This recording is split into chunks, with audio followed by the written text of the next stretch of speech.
The Ben Garcia Show. Yeah. Best show in the land. Yup.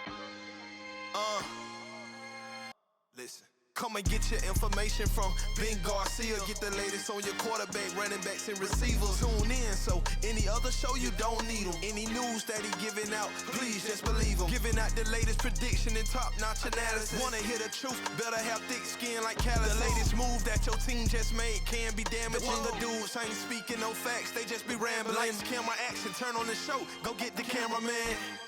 Yeah. Lights, camera, action, turn on the show, go get the cameraman. What is up? Welcome into yet another edition of the Ben Garcia Show. Thank you so much for making us a part of your day. However you're watching, however you're listening, thank you so much, whether it's on Apple Podcasts, Spotify for free, on the iHeartRadio app, or you want to put a face to the voice and you are watching on YouTube. Thank you so much for that. Don't forget to like, don't forget to share. And speaking of don't forgetting to subscribe, we have just passed over 700 subscribers. We are continue to climb here at the Ben Garcia Show. We are this close to 500,000 views on all of my videos on YouTube. And I know it's not a ton. I know I'm not Mr. Beast. I know I'm not the Joe Rogan Experience. I know I'm not some of the biggest sports podcasters in the world, the New Heights, the Pat McAfees, the Colin Cowards of the world, but truly, that means a ton to me. We continuously grow. Thank you so much for making the Ben Garcia Show possible. Whether you love me or whether you hate watch me, I love you all just the same. So thank you for that. We're going to continue to grow, and I'm going to continue to pound this out every single week and get you as much juicy sports content as I know you deserve. So enough of the wishy-washy love letters to you guys. Thank you so much. But let's get on to the show. We're going to talk a little bit about the Eagles, what it means for Nick Sirianni if they lose on Monday to the Tampa Bay Buccaneers. We are going to talk Matt Eberflus staying in Chicago. We're going to talk some of that breaking news that is going crazy in the college football landscape experience. And we are also going to talk something that I never thought I would talk in my professional sports broadcasting career. We're going to talk a feud between Aaron Rodgers and Jimmy Kimmel. I think, who knows, that could get cut out. That can get dicey, but it's going to be awesome. Let's do it. And before we get to all those other stories that I named, let's get started in college football as we have some breaking news. So breaking news out of the college football landscape, and it has just shaken the college football world. College football will absolutely never be the same again after this announcement. Nick Saban has officially retired from college football as a whole, and more specifically, the University of Alabama. So I usually get these shows out to you guys on Monday, or I guess I should say I film them on Monday. I get them out early Tuesday morning. This week was a little crazy. It kind of worked out because we have a lot of crazy breaking news. So including this Nick Saban news of him retiring from Alabama. I got the news late in the afternoon. I was sitting at work. I was just reading over some documents, and I hadn't even checked my phone for a little bit. So I was a little late to the party in about 10, 15 minutes. But you know, in the social media world, that is hours, that is days. It feels like in the social media world. So I was a little late to the party. And my first reaction when I saw the notification, I'm just like you guys. I have sports notifications, tweet notifications, Bleacher Report notifications. I'm just like you, but with a expensive microphone and a phone for a camera to film these things. So we're just alike in that retrospect. And I saw the news, and I didn't have the same reaction as a lot of people. My friends basically saying, you know, I can't believe that's happened. Nick Saban, he's retiring. That's insane. I saw that on Twitter as well. A lot of people on Twitter going, wow, you know, he's gone. And that's just not the reaction I had. I didn't want to see Nick Saban go. Nick Saban is ultimately great for college football. And personally, to me, college football will never be the same. I grew up with Nick Saban. That, to me, is the GOAT of coaching in college football. I don't think anyone else is particularly close. I'm sure some people would make some arguments for, you know, the legendary Bear Bryant and years and years and years ago. But my reaction to it was, yeah, it makes sense. Nick Saban does not seem like the kind of guy that you're going to have to drag off the court, the field, the baseball diamond to let him know it's time. Nick Saban is extraordinarily smart. Nick Saban is incredibly knowledgeable. He knows the game, and he's probably the only defensive head coach in college football that constantly adapted the right way. If you remember, he was losing offensive coordinators every year, but he's bringing in a new one. He mostly got it right, whether it was the Bill O'Briens of the world or offensive guys like Lane Kiffin back in the day or whatever it is. He seemed to always get it right at Alabama. And to his credit, not a lot of coaches did. But Nick Saban, and I think people forget this because he does look good for his age. Nick Saban is 72 years old. If I'm not mistaken, he's 72 years old. I believe I'm exact with that number. He's at minimum 70 years old. So we'll just call it 70, even though I'm 95% sure it's 72 years old. Nick Saban is not a young gun in this industry anymore. And he's got his rings, one with LSU, a multitude of them with Alabama, Coach of the Year numerous times, has recruited some of the best players over the years. Alabama has more first-round picks in his time as the head coach of the Crimson Tide than he does losses. That is how legendary Nick Saban is to college football. But he's 72 years old. College football used to be the Joe Paternos of the world, the coaches that would literally die on the field, it felt like. Not literally, but figuratively speaking, die on the field. These guys were there forever. Nick Saban is older. He's 72. He understands probably not the same energy for the sport like he used to. Not everyone's Pete Carroll and jumping up in the air and throwing footballs at 70-something years old and acts like 40 even though they're on the wrong side of 70. Nick Saban's old, and it's not a young man's game anymore. This is an industry that is year-round recruiting. You don't get time off as much anymore, if at all, as a college football head coach, especially when you're just building your program. I'm at Arizona. I went to Arizona State University. Kenny Dillingham right now is building a program, and he is constantly working. He's a busy bee. I highly doubt he's taken a nap since he's been here in Arizona, in Tempe, trying to build an organization, a football club that can consistently compete. Nick Saban now is having to compete with the young guys, the Kenny Dillinghams of the world, the Lincoln Rileys of the world, the, for better or for worse, the Steve Sarkisians of the world, the Kalen DeBoers of the world. And it's tough. Nick is not getting the number one recruiting class every year unanimously. He's losing them to guys like Kirby Smart, Kalen DeBoer, Steve Sarkisian, the Dan Lannings of the world. This is just the landscape of college football. So what I think happened, and I totally get it, for a guy that's got his rings, that's got his legacy, and is the greatest head coach of all time in college football, I think he just decided enough was enough. Didn't want to keep up with these guys. Still showed that he can win national titles with the transfer portal. Still showed that he can compete for national titles with the transfer portal. Still showed that he can win and beat his assistant who has had the somewhat better of him at his time in Georgia and Kirby Smart. And he kind of went out on top. There's only one champion. So I don't disrespect Nick Saban for not winning the title this year. Jalen Milroe was highly one-dimensional. Nick Saban took Michigan down to the wire. The same Michigan team that clobbered Washington on Monday night.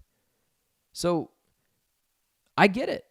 It's time for Nick Saban. It's time for Nick Saban to, whether it's going up in the booth, calling games, I highly doubt that would happen. Or maybe he works as an analyst, or maybe he's a consultant at Alabama. But it's a young man's game. The transfer portal, whatever it is, the new college football playoff landscape that will be 12 teams, that's different.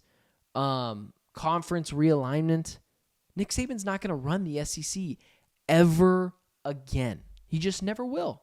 Not possible. It's too many good teams. Texas, Oklahoma,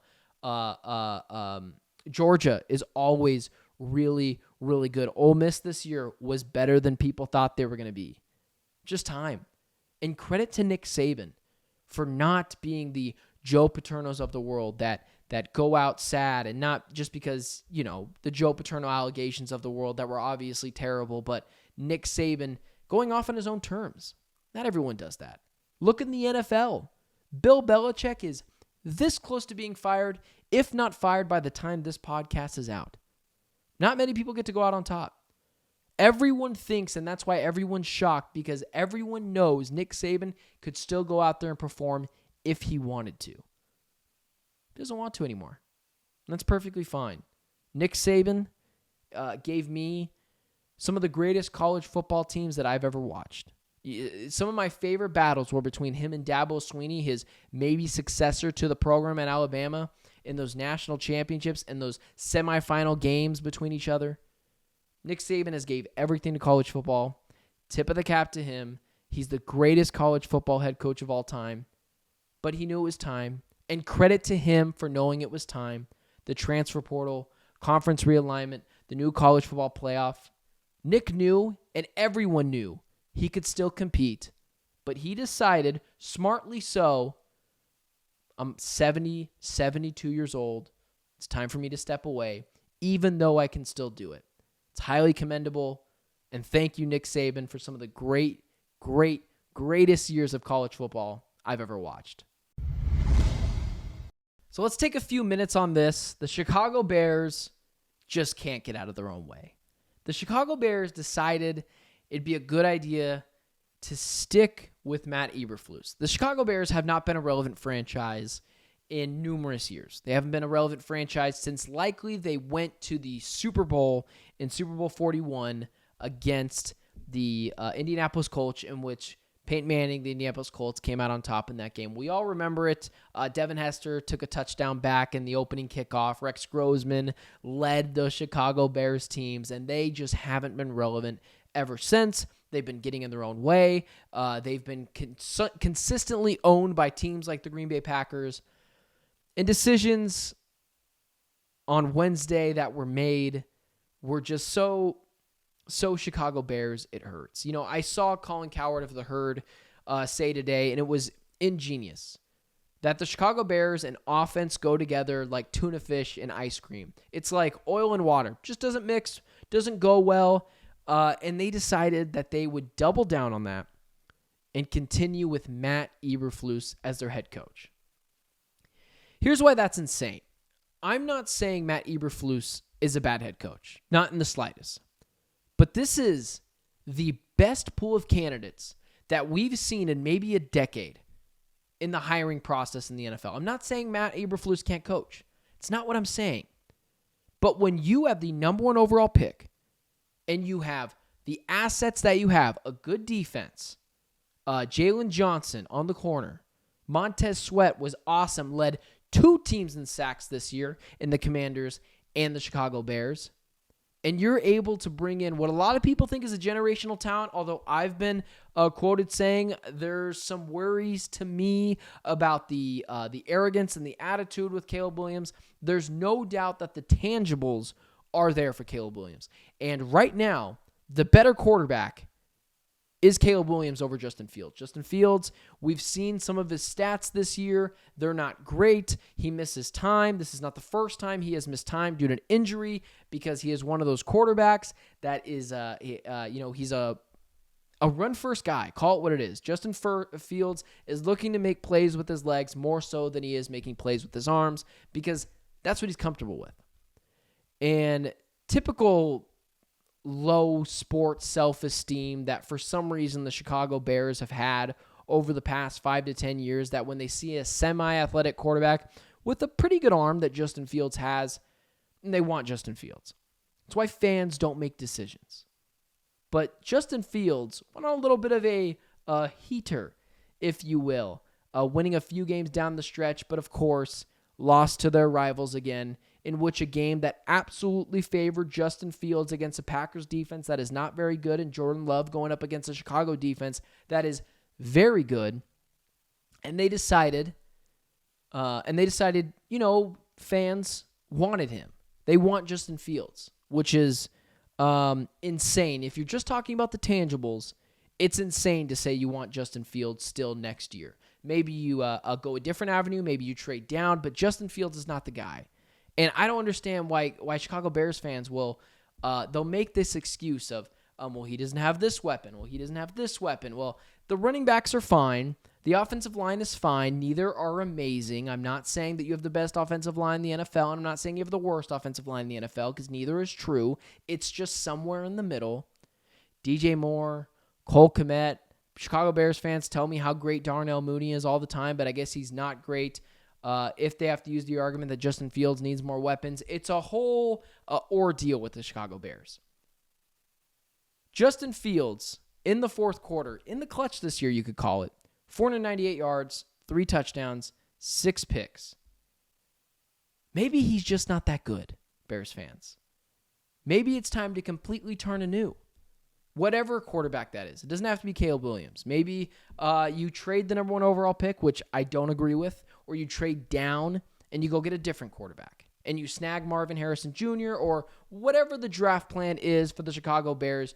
You have to try something new. You have to try losing a different way, Chicago Bears fans. Justin Fields is not the guy. He's just simply not the guy in his own division. He's the worst quarterback. Kirk Cousins is better.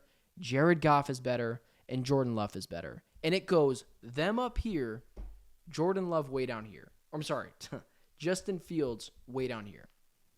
So when I saw today that the Chicago Bears were going to keep Matt Eberflus, they just immediately can't get out of their own way. You can't just start over, get a new quarterback, and then when you get that new quarterback in Caleb Williams, which would separate yourself from all the other job hirings, the only job hiring that you can argue is better than the Chicago Bears is the Los Angeles Chargers. Simply because we know what Justin Herbert can do. We know at minimum with Justin Herbert, he's an average quarterback, and at maximum, he's a top 8 quarterback in the NFL. He can be either of those things. We don't really know Justin Herbert. Not great in the, not a lot of success, so I'm not going to sit here and slam the table for Justin Herbert. But you can argue that the Chicago Bears job is better than the Chargers job. I wouldn't think that that's crazy. I wouldn't. But if there is a job that rivals that, it's the Los Angeles Chargers. Now, here's what I'll say. You have potentially the greatest job on the market. The greatest job on the market and the number 1 overall pick and multiple assets. You not only have the number 1 overall pick, you have the 9th overall pick. You can get Caleb Williams and the second best receiver, who Rome Odunze is really freaking good. And I don't think Marvin Harrison Jr. is that much better than him. He's better than him, but not that much better than him. So with Matt Eberflus, the Chicago Bears, a front office, the ownership, whatever it was, looked around that scenario and said, number 1 overall pick, possibly the best job opening in the NFL. We're going to be able to sign back some of our guys. We're going to be able to get another wide receiver in the draft with the 9th overall pick, or another tackle, or whatever it is they decide to go with. And you know what we could do? We could have the most desirable location to come here with guys like Jim Harbaugh, Ben Johnson, maybe Bill Belichick, Mike Vrabel, and who knows what happens after the playoffs. All those guys are available. Bill Belichick, Jim Harbaugh, I guess I shouldn't say Bill Belichick, but Mike Vrabel's available. Jim Harbaugh's available. Ben Johnson's available. And you can make a pretty clear argument that Bill Belichick might just be available to be your head coach. And they decided, we're going to stick with Matt Eberflus. And Bears fans will say, well, if he just doesn't work out, we'll just get rid of him next year. Yeah, that's fine, but not every coaching cycle is equal. This is probably the best coaching candidates that we've had in a decade. And you have a chance to capitalize on them. And over the years, you would have to settle for a Matt Eberflus as your head coach because people don't want to go to Chicago because it's poorly run over the past 20 years, and they can't find a quarterback to save their franchise. But now you have a chance to get the number 1 overall pick, get the best quarterback in the draft, have the best opening. Ben Johnson, Mike Vrabel, Jim Harbaugh, possibly Bill Belichick is available. And the Chicago Bears did the most Chicago Bears thing and decided, we're going to stick with Matt Eberflus. That's insane. That's crazy. Stop blaming your OC for Fields' deficiencies. Stop blaming Kenny Pickett for his deficiencies. It's not Luke Getsy's fault completely. Maybe he's a hack, but it's not his fault completely. It's been 3 years with Justin Fields. It's not working. Same with the Steelers argument. It's been a year and a half, 2 years with Kenny Pickett. It wasn't Matt Canada's fault. Mason Rudolph is outplaying him. Maybe, Bears fans, Justin Fields just isn't that good. And instead of having the opportunity of getting rid of Matt Eberflus, starting over, I'd keep Ryan Poles simply because of the heights that he pulled off against the Panthers last year. But you had a chance to get rid of Matt Eberflus, to get rid of Justin Fields, to bring in Caleb Williams, to bring in a Jim Harbaugh, a Ben Johnson, a Mike Vrabel, possibly a Bill Belichick out there, possibly. And you decided, we're going to keep Matt Eberflus. So that when we draft a new quarterback this year, we'll have a defensive-minded coach, but not even a defensive-minded coach to the likes of Bill Belichick or Mike Vrabel. Both better coaches overall, both better defensive coaches overall, and said, yeah, we're going to stick Matt Eberflus. It's so Chicago Bears it hurts. It's so Chicago Bears it hurts. It's incapable. It's nauseating. Bears fans should be sick. I can't believe that there's a majority of Bears fans, a lot of Bears fans that are slamming the table for Justin Fields to come back, for Matt Eberflus to come back, and just run it back, right? Just keep on running it back. But next year it'll be, we have to keep them because Justin Fields made a really cool run, and all he needs is another weapon. Roma Dunze and DJ Moore and Darnell Mooney and Cole Kmet. It's not enough. They need more. They need more. Patrick Mahomes, and I'm not saying Justin Fields is Patrick Mahomes. Patrick Mahomes has a broken down Travis Kelce, has a Kadarius Toney who can't catch a cold. Isaiah Pacheco's injured over the past few weeks. He's obviously back now, but he's been injured. And Jawan Taylor, who continuously jumps false start on the offensive line. And he's the third seed in the playoffs. And last year, won the Super Bowl with Juju Smith-Schuster as his number one wide receiver. Stop making excuses for your quarterback. Stop making excuses for your coach. Because Jim Harbaugh just wins everywhere he goes. Doesn't matter where he's at. Doesn't matter what player he has. He just wins. Multiple Super Bowls, multiple appearances. Super Bowl appearance, multiple NFC Championship appearances. Bill Belichick, Super Bowl appearances if he's available. Ben Johnson, the most sought-after offensive coordinator, assistant coach in the NFL. Mike Vrabel can have his picking at whatever job he wants. And you decided to go for the guy, Matt Eberflus, because he had a really good back half of the season. His defense played really well, and you're going to run it back. It's Chicago Bears. It's just so Chicago Bears it hurts, and I can't believe it. Best pool of head coaches over the last decade, and they chose Matt Eberflus. The guy with a 10-24 record as a head coach, the guy who has won 10 of his 34 NFL games that he's coached. It's just Chicago Bears. I have no other words. It's ridiculous. It's crazy, and I can't believe Bears fans are signing up for this. I can't believe the front office is, and it's so Chicago Bears, it hurts. I want to spend a few minutes on the Philadelphia Eagles and Nick Sirianni and what needs to be said. I won't spend a ton of time on it, but it needs to be said before the Philadelphia Eagles play their Monday Night Football game on the road against the Tampa Bay Buccaneers in a game in which they're favored. They should win. Baker Mayfield is beat up, but this needs to be said. Nick Sirianni needs to be fired by the Philadelphia Eagles if they lose on Monday night. And they could absolutely lose on Monday night. But it's become more and more clear who was actually running that ship. It was Shane Steichen of the Indianapolis Colts. It was Jonathan Gannon of the Arizona Cardinals. He was propped up by two amazing coordinators.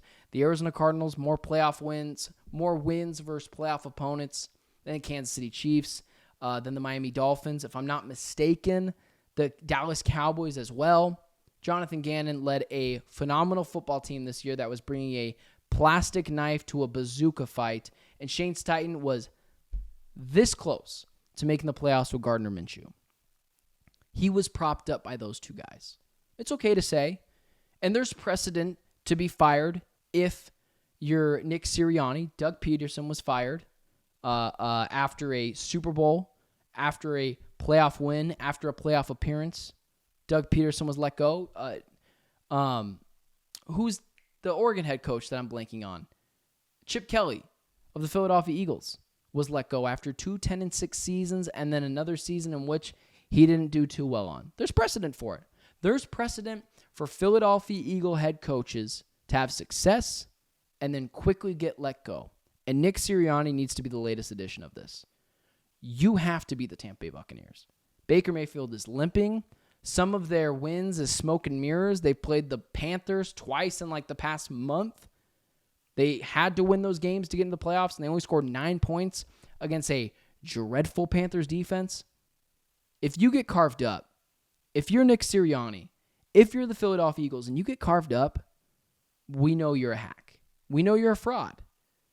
Nick Sirianni is the greatest frontrunner in sports that used to belong to Aaron Rodgers, that used to belong to the Dallas Cowboys, but now it belongs to Nick Sirianni.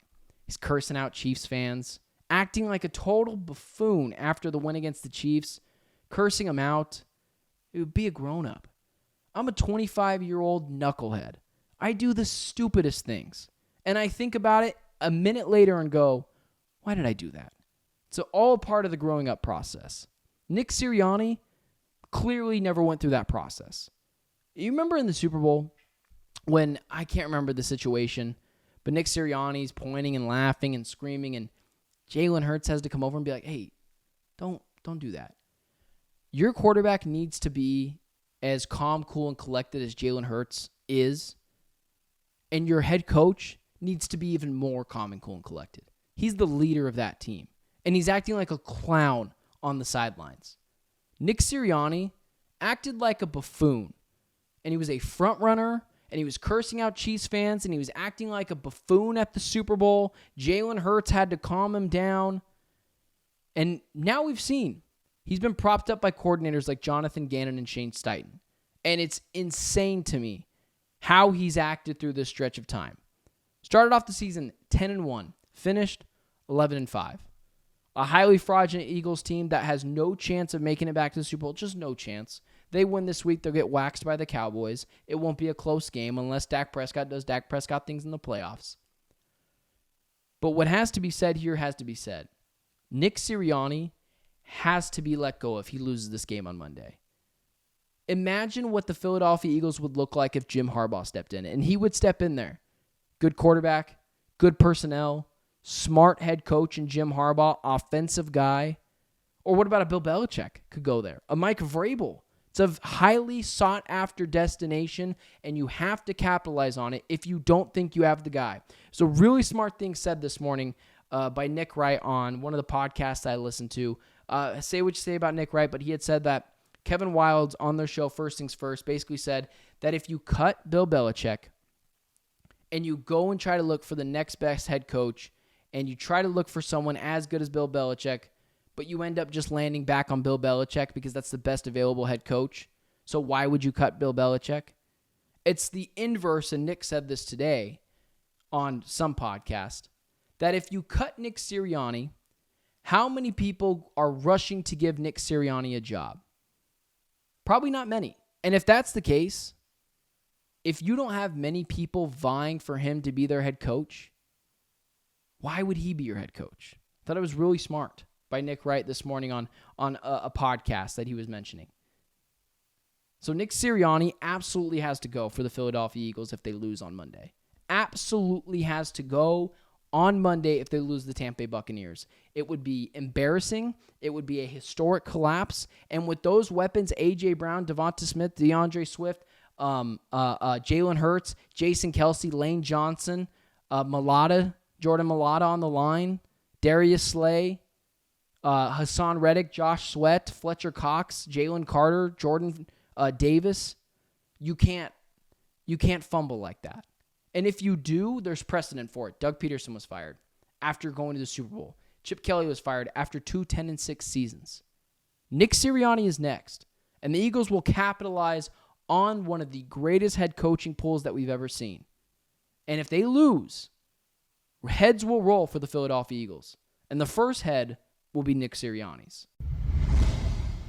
All right, now let's spend a little bit of time talking about the Jimmy Kimmel, Aaron Rodgers feud that has happened over the past week and a half. We saw Aaron Rodgers make some what we all thought were accusations against Jimmy Kimmel. Jimmy Kimmel came on, threatened him with a lawsuit, then went on a rant on Jimmy Kimmel Live on ABC and kind of poked some holes at Aaron Rodgers. Didn't go fully nuclear like we thought he might go because he is a comedian. We thought that's what he might do. He didn't.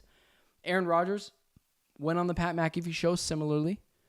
Had a couple of jabs, nothing crazy. Talked insanity for 12 minutes. I don't mean insanity. I'm not poking fun at you conspiracy theorists. I believe in some conspiracies as well. I won't release them on here because you don't care what I believe, and I'll always keep it that way. I'll always keep it just sports. But Aaron Rodgers went nuclear on Pat McAfee's show. Nuclear for 12 minutes straight. Pat McAfee didn't utter a word except for wow or ha ha for 10, 11, 12 minutes. It's just Aaron Rodgers. And people were upset because he was mentioning Epstein's list. He was mentioning mask mandates, COVID vaccines, whatever it was that could be controversial. Aaron Rodgers talked about. He's going after Dr. Fauci. And people were very upset about it.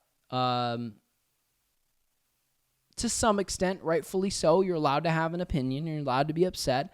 I wasn't offended by any of it because what you say doesn't offend me. Now, did Aaron Rodgers potentially go too far after he said he didn't actually call Jimmy Kimmel the P word? Did Aaron Rodgers go a little far? Yes. He probably shouldn't have came even that close to insinuating Jimmy Kimmel might be on a list that has or has not been released. I will never talk about that stuff because you don't care about what I think when it comes to those things. I will never talk politics on this show. I will never talk controversial topics that aren't sports because you don't care what I think. And that's entirely fine. You care what I have to say about sports, and that's what I'll always keep it. But here's what I'll say. People were just furious with Aaron Rodgers. Just furious with Aaron Rodgers. Like this was the first time he had ever went nuclear and went rogue and talked just crazy conspiracy theories. And what I have to say is this is why I love Aaron.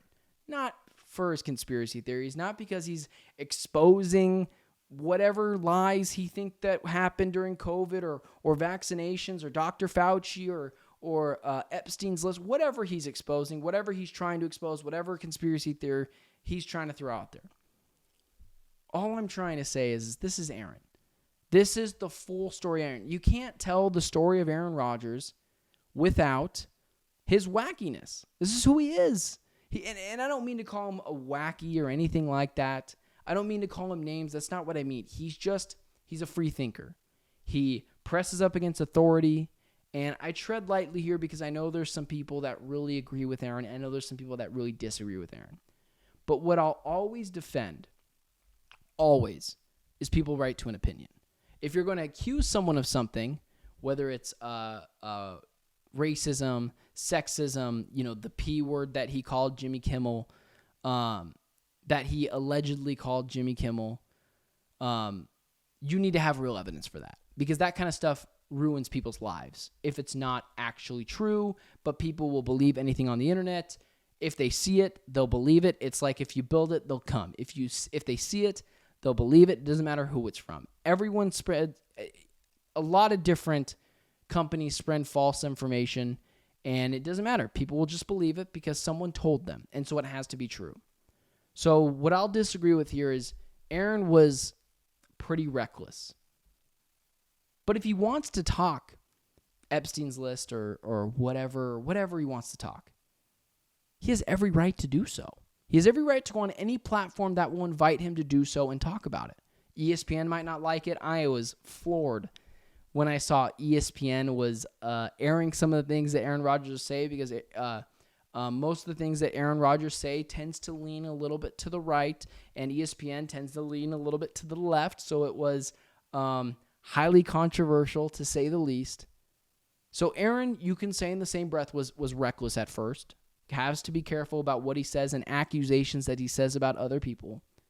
But in the same breath, you don't have to watch it. You don't have to watch what Aaron Rodgers is saying on the Pat McAfee show, but you tune in because whether you hate watch it or whether you think he's just interesting when he talks, that's why they have Aaron Rodgers on. That's why LeVar Ball was getting so much airtime for years, it felt like, when his son was coming out, Lonzo Ball. He was interesting. He said things that were newsworthy. Aaron Rodgers says things that are newsworthy. I'm here for it. I'll defend Aaron's right to talk about whatever he wants. I won't defend his right to, he says he didn't, but allegedly or did not blatantly call people the P word or racist or sexist. Those are severe accusations, and you need to have severe proof of these things because you can ruin people's lives. So all I will say is you don't have to watch Aaron. You don't have to watch him. Turn it off. You, the consumer, drive what is on television. You, the consumer, drive this show. I don't have any interest in talking Aaron Rodgers and Jimmy Kimmel, but it's a hot topic. It is consistently in the news. It is consistently on fire. So I talk about it. I talk about Nick Saban today because it's a huge topic. I talk about Matt Eberflus because it's a huge topic. It's topical. You drive the show. If you don't like what Aaron Rodgers has to say, you shouldn't watch it. But Pat McAfee's breaking records with that guy because he says newsworthy things, because he makes the hair stand up on the back of your neck. And that's what Aaron does best. He says newsworthy things, and he's pretty fun to listen to. Now, he needs to be way more careful about the things he accuses people of. But overall, Aaron's allowed to speak, and you're allowed to listen. And just as you're allowed to listen, you're allowed to turn off the television. Don't get so outraged by what people say. There were some things that Aaron said that I was like, And there were some things where I was like, Aaron, you sound like a wacko. Doesn't offend me. And I don't think it should offend you either. That is all I have for you guys today on the Ben Garcia Show. Thank you so much for making this a part of your day, whether you're watching on Apple Podcasts, Spotify, or for free on the iHeartRadio app, or you're watching on YouTube. You put a face to the voice. Don't forget to like. Don't forget to share. Don't forget to subscribe. Guys, we consistently are closing in on 1,000 subscribers. That is going to be amazing. Maybe I'll give something away. Maybe. I don't know. I'm poor. But maybe I'll give a lucky subscriber something away for that. Maybe we'll come up with something there. But either way, thank you so much for listening. We will have another show for you guys next week. And until next week, it's been the Ben Garcia Show.